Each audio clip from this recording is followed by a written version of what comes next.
This is our featured bout of the evening. Introducing first, fighting out of the blue corner, a mixed martial artist holding a record of 5 wins, 2 losses, Shane Sobnosky. Freedom Fight Night really set the tone for my career.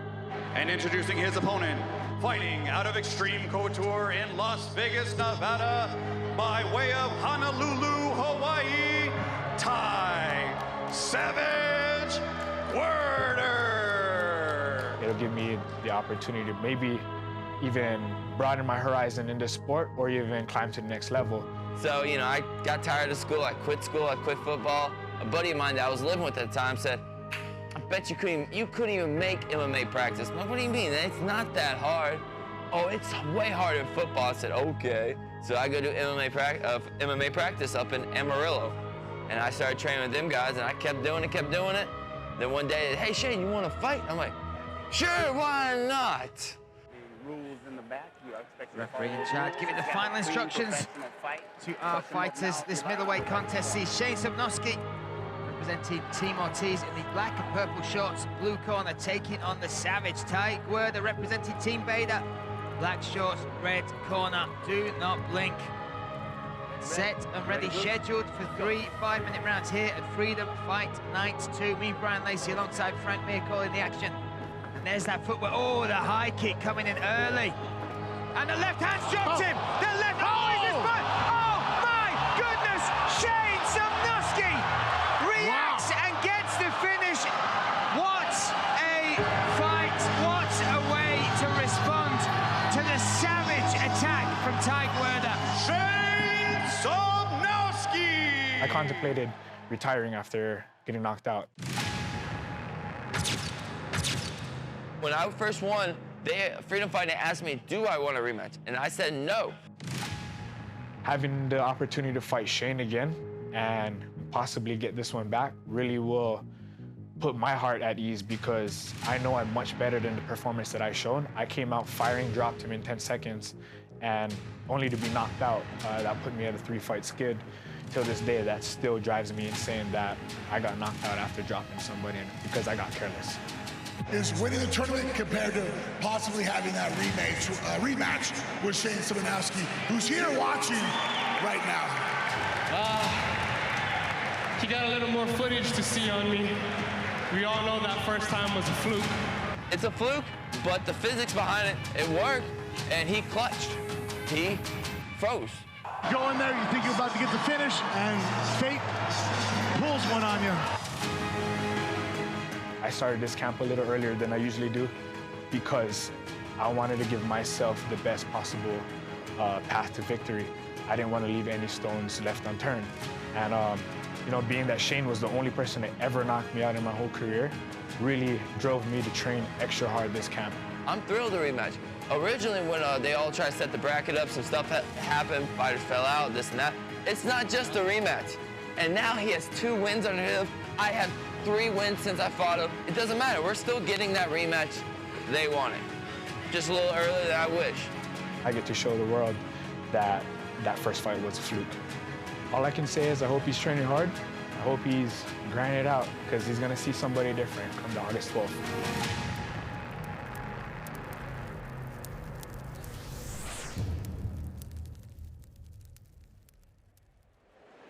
Main event time here in Mesa, Arizona, UFL 3. These 2 guys going head-to-head for the second time. Shane Sobnosky Jr.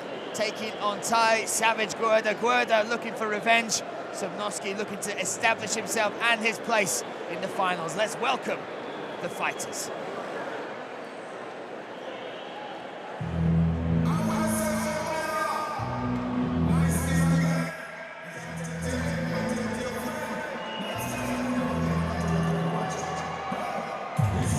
So here he comes from Las Vegas, Nevada, by way of Hawaii.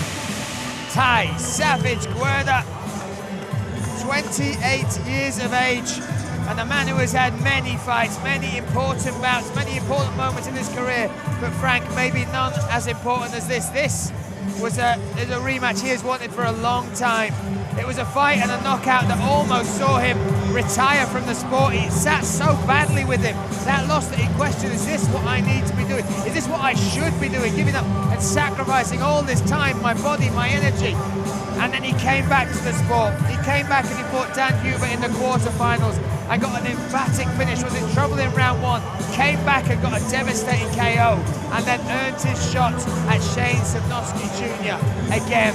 He says, I'm trying not to put pressure on myself, but it's got to be, you've got to take it, Frank. This will be a fight that will take so much weight off his shoulders if he can get the victory and unright that what he believes was a wrong.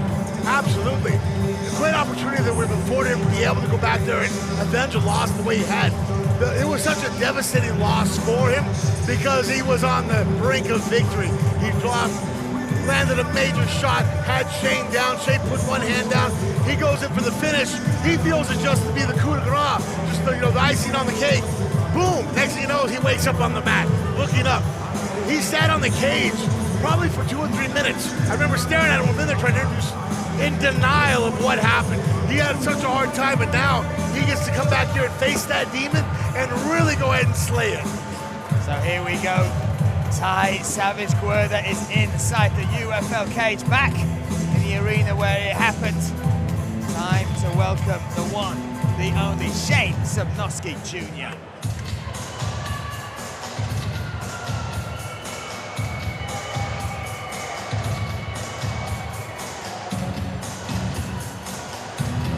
And here he comes, Shane Sobnosky Jr. And Frank, I have to say, we have seen him fight 3 times.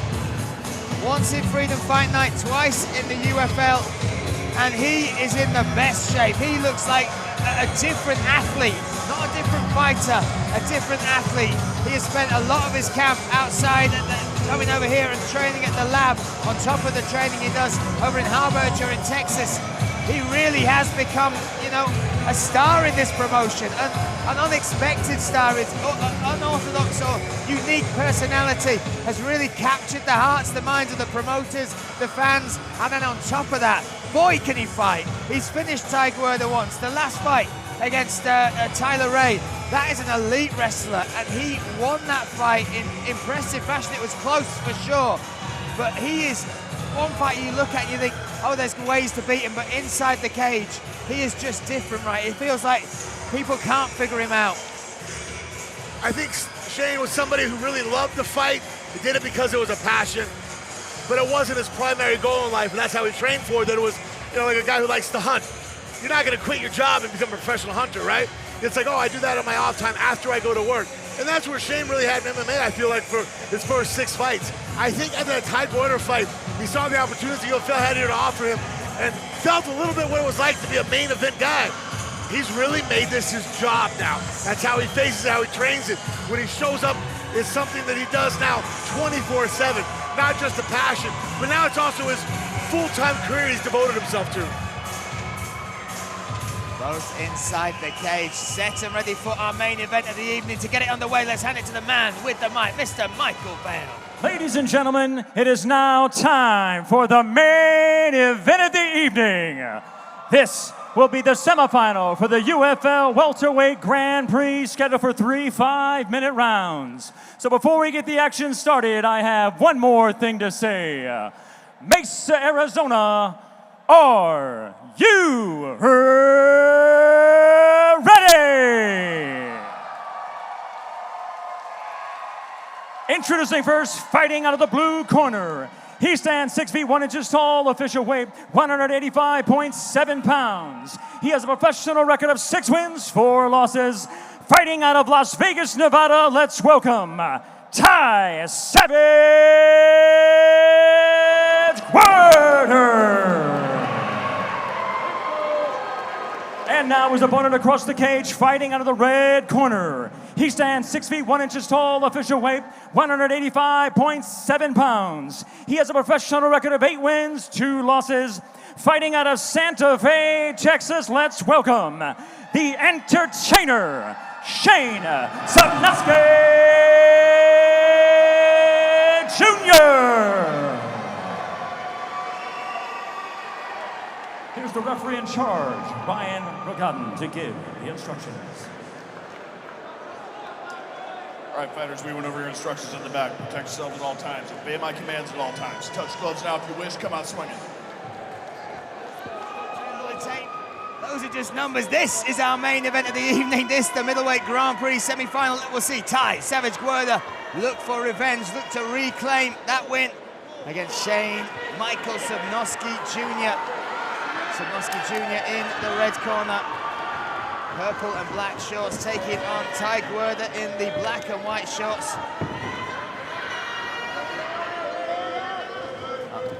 Left hand coming over the top, and one thing I've noticed particularly with Gwerder, he's coming much thicker set. He's put on quite a bit of muscle, Frank. I noticed that too at the weigh-ins. I was looking at his back, I'm like, man, this guy is really, sometimes it's called waking the sleeping giant.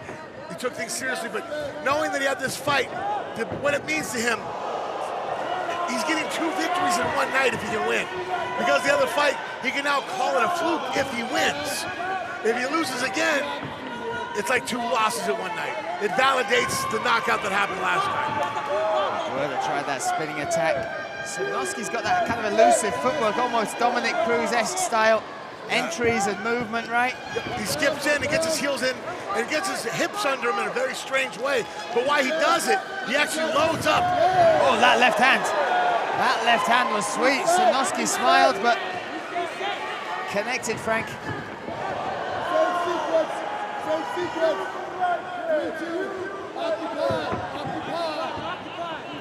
Gwerder much more cautious, right? He would be greedy with those shots before he'd chase them in and try and finish.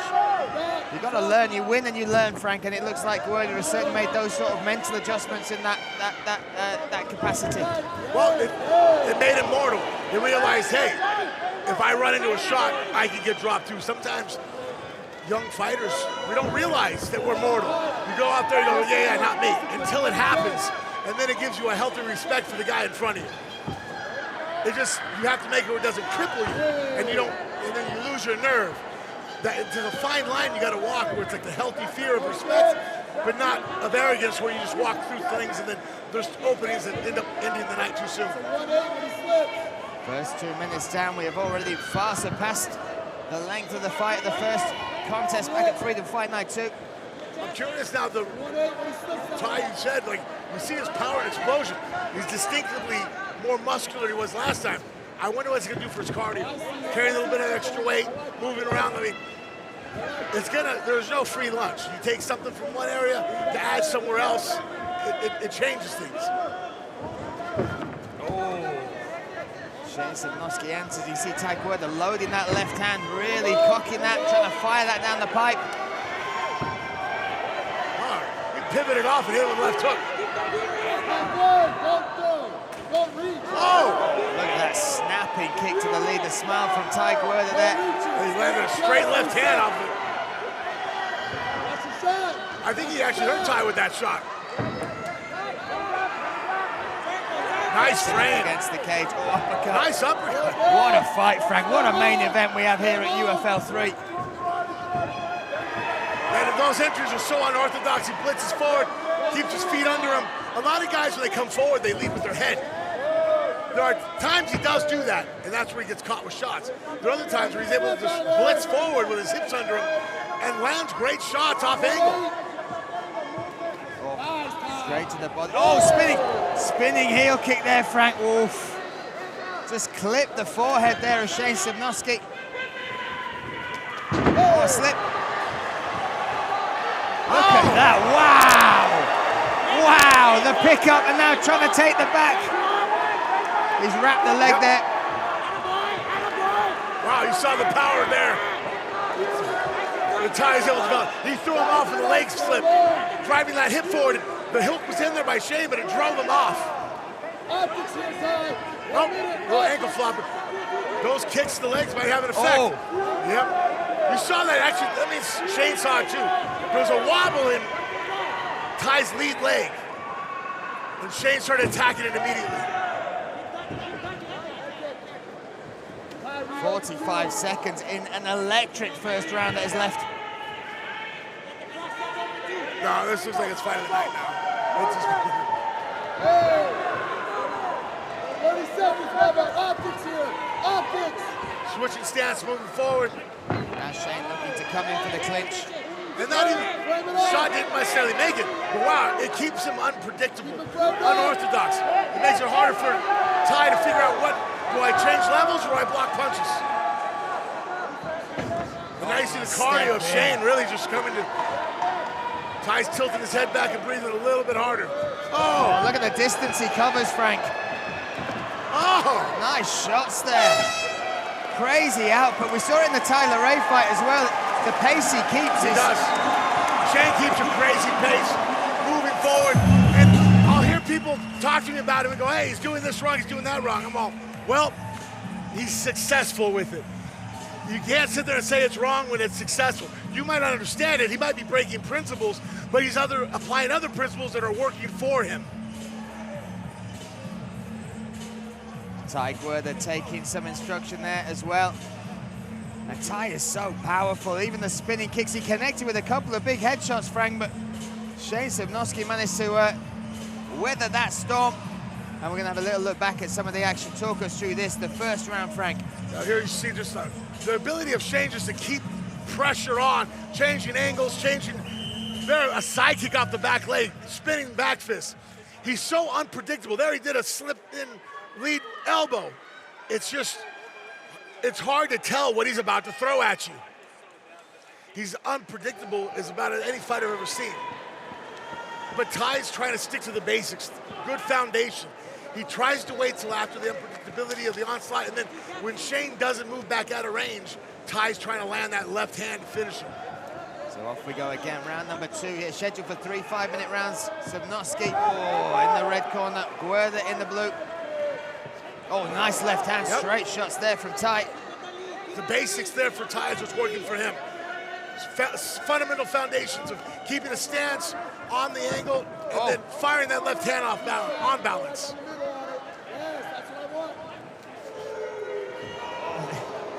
The right hand connected there from Gwerder, and then from Sobnosky, Gwerder fired back.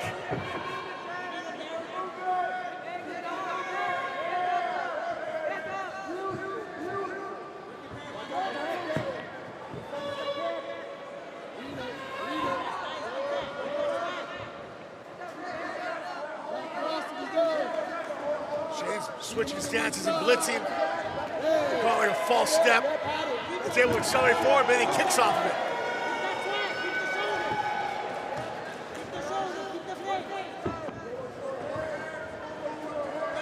Edging forward again, Sobnosky. With a couple of people I talked to outside of the fight, I asked them their opinion on it. They felt round 1, maybe the first couple of minutes of round 2, you'd favor Gwerder, but as it gets into that deeper water, they felt Sobnosky might start to rise. He does. He's able to keep this pace up. He has great natural cardio, and now working there, Benson Henderson just increases it. But when you've got someone like Gwerder, who is a finisher, right? It can end in a second. Yes, and well, his basics, the fundamentals, I shouldn't say basics, sounds wrong. His fundamentals are really sound. So he stays in base, his legs are under him, his hips, and so he's able to generate a lot of power when he throws. The more Shane can keep Ty moving, the better for Shane. When Ty's able to establish a base, he's very dangerous. See right there, he established a base, there he comes.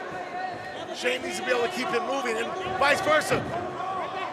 Ty, if he can keep Shane away from him to where he can establish his base, make him miss and throw a shot.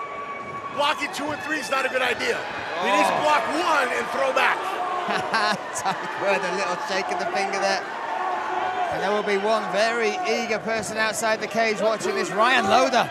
He has earned his space in that final for the middleweight title. Oh, head kick! How is he still standing? Oh my goodness! Whoa! Huge head kick, but followed it up, but Shane Sobnosky still in there, Frank. How? There's a certain point where it's almost discouraging when you hit a guy with a baseball bat. and he's still standing there. You're like, we just dropped a nuclear missile on him, and the smoke clears, and he's still laughing at you. Crazy, Look at this crazy fight. Oh wow. The left hand followed in by Gwerder there again. Blood coming from the mouth and the nose of Sobnosky now.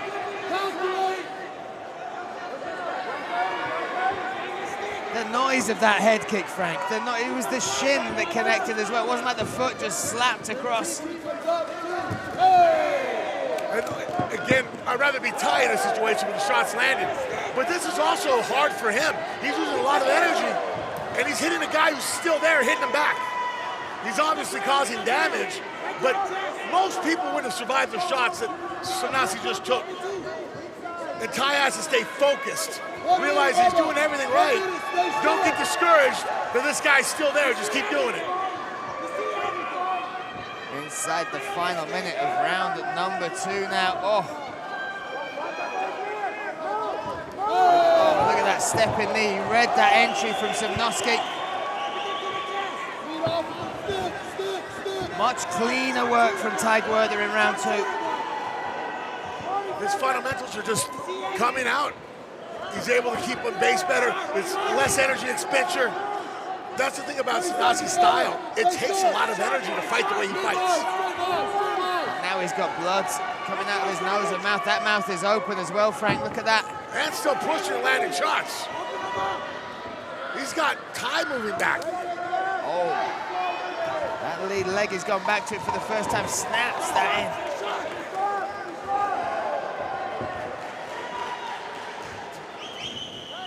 Still finishing strong is Sobnosky. Great round, great round. When you talk about significance, there's a swagger now in the corner of Ty Gwerder. He looked a little bit frustrated at the end of round number 1, but more success and bigger shots. But you've said it in there, he's got to stay switched on. He's just got to stick to the fundamentals, right? Yeah, don't be discouraged that he's not falling down. He's doing everything right. He's able to make Shane, when he misses, he's off balance, he's making Shane pay for it. He's landing hard shots. It's just he's facing a guy who has great resilience and determination and a good chin.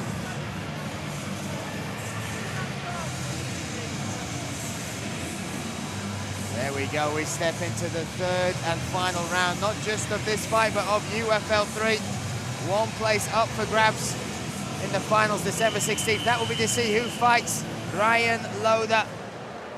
And again, these fights brought to you in association with F3 Energy. Go to f3energy.com, get 50% off your order. Use the code UFL3. 3rd and final round.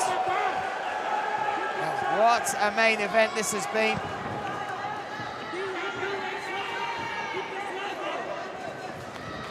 Shane knows his activity is going to be his key to success right now. He's got to finish Ty. And the only way he's going to do it is through volume.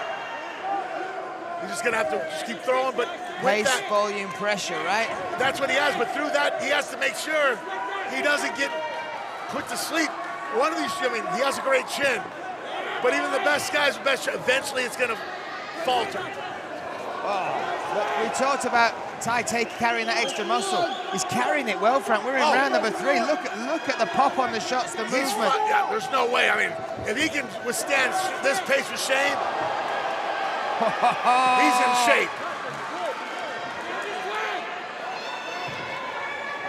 Oh, Shane bringing the pressure, though.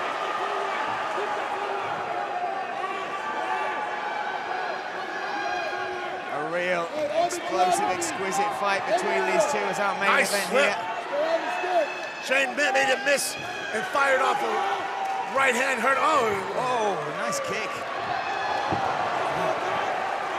He's leaving it all in there, Frank.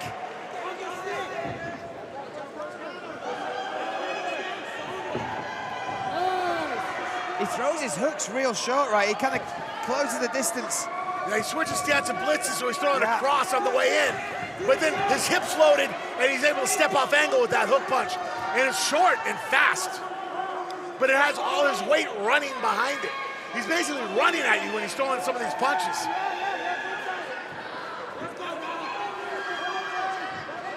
The only thing that gets him in trouble is after he sometimes throws, all his weight's coming forward, and he gets stuck. And that's when Ty's able to counter. Now, this is a close fight now, guys. I mean, because round one, I don't remember who I thought it was pretty close. Round two was obviously Ty. Yeah, now all on round three for me, Frank. Here's Shane. That's the first big breath we've seen Ty Gwerder visibly take. His jaw's open as well. And he's running a lot right now. Oh, still dangerous though, still dangerous.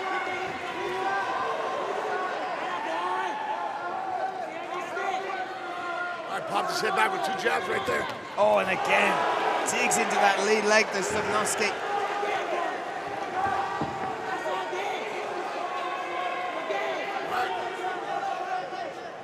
I think Ty was very smart holding back a little bit at the beginning of this round. It looks like he's just trying to let go a little bit more now.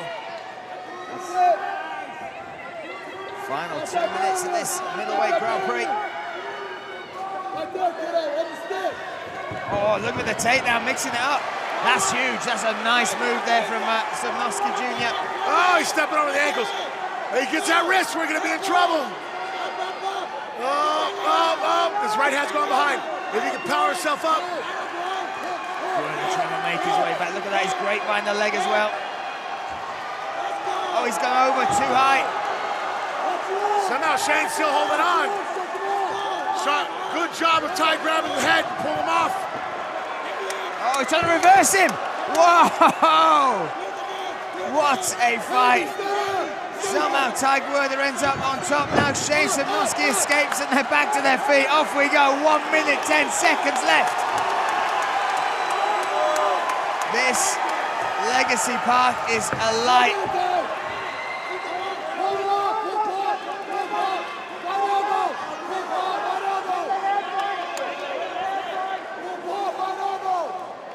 Double angles.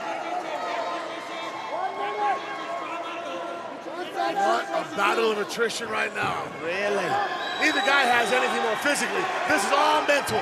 Everything they're pushing is beyond their capability right now. Really? All heart, leave it in there. Look at the look on Sobnosky's face. Zombie-like walking forward. Oh, Gwerder looking for the takedown. Gets it, the reversal from Sobnosky. This is unreal. See, Shane's wrapped up the anaconda. He's got the choke. What? Oh, he's gonna choke him. He's in the mount. 17 seconds left. 17 seconds. What a fight. Sobnosky finishing on top. Unleashing, trying to get a finish here at the end of round 3. What? Wow.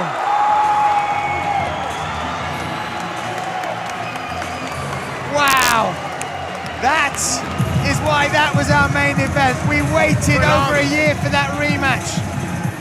The crowd are on their feet. They have left every single bit of it in there.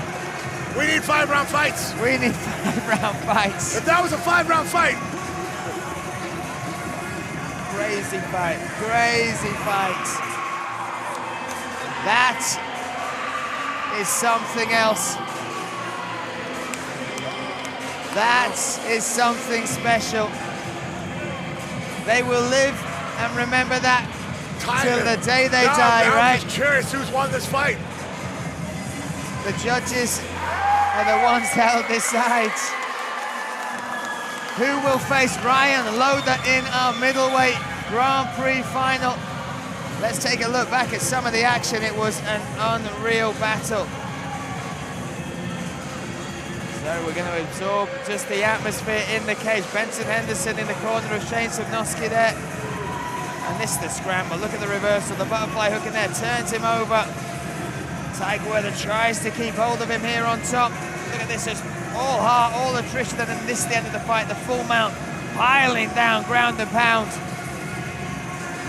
Trying to get a finish in the final seconds, but the buzzer. Wow.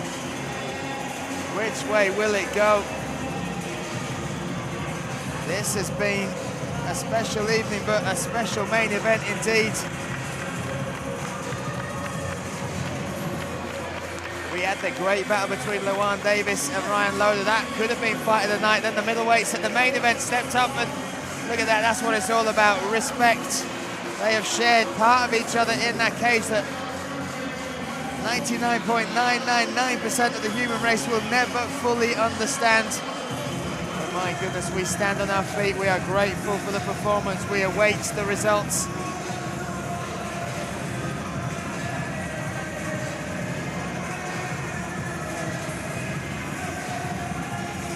Scores are being counted. Michael Vale is getting ready, and we will welcome Ryan Loader in once we have announced it. Shane Sobnosky, the Entertainer. This is the first time he's taken the moniker the Entertainer, and that's why. Look, that's everything through and through. Outside fighting, he's also a circus performer. He does some crazy stunts. He just enjoys the thrill and entertaining the crowd. And on the flip side, Ty Savage Gwerder, what a fighter, the Hawaiian spirit running true through those veins. Look, Michael Vale is in the cage. We can wait no more. Let's find out who took it. Let's hand it to Michael Vale. Ladies and gentlemen, how about a big round of applause for both these fighters. They gave it their all here tonight in this cage.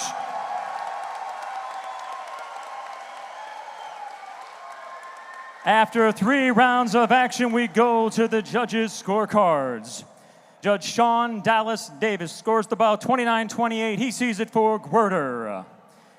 Judge Greta Cox scores the bout 29-28. She sees it for Sobnosky Jr.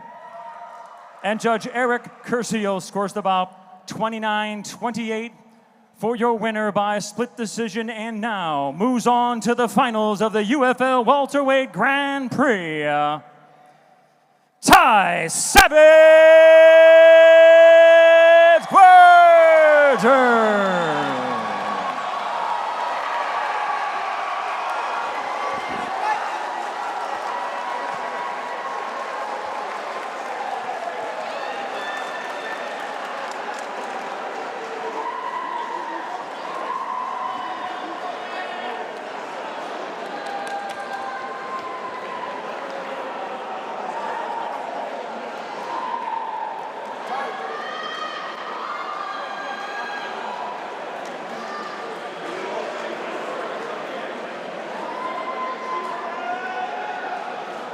That was a crazy fight. At any moment in there, did you think, this guy's not going away? In that second round, you hit him with some shots, and I think that anybody would have went down. How did you keep your focus and keep going through? I was prepared to go 15 minutes no matter what. Shane's an animal. Like, he took some shots. I threw the kitchen sink and some. And he ate it, recovered, fired right back. And as I expected him to do so. Now, we all knew how much that first fight with him, that was hard for you. It was a mental obstacle. Here you thought you were knocking the guy out, you're waking up on the cage and people telling you it went the other way. That was such a hard monster, and now you actually came here and slayed the demon that was causing. How much does it mean to you to be able to redeem that? You basically got 2 victories in one night. I wouldn't call that a redemption. I didn't knock him out, so he's got 1 on me no matter what. Unless we fight again, then we'll see again. I think if you guys fight a 3rd time, we're making it a 5-rounder. We all want to see a lot more of that. Hey, man, you're a winner. Ty Gwerder! And really, hold it on. Real quick, I can only imagine what Dana White felt like when Forrest Bonner fought Forrest Griffin. Or wait, Stephan Bonner fought Forrest Griffin. Who thinks there was a loser in this fight? I do not. Shane, can you come out here real quick? These 2 gentlemen are definitely going down as the pioneers of UFL. While you might not be going to the finals, we absolutely are immediately redoing your contract. This gentleman deserves a raise immediately. Hey, thank you so much for what you guys have done. Hey, and who doesn't want to see that again? I know it's too short to say that already, but man, did we want to see that again. But in the meantime, welcome to the finals, Ryan. This is the finals that you will see in December. Let's get an official face-off.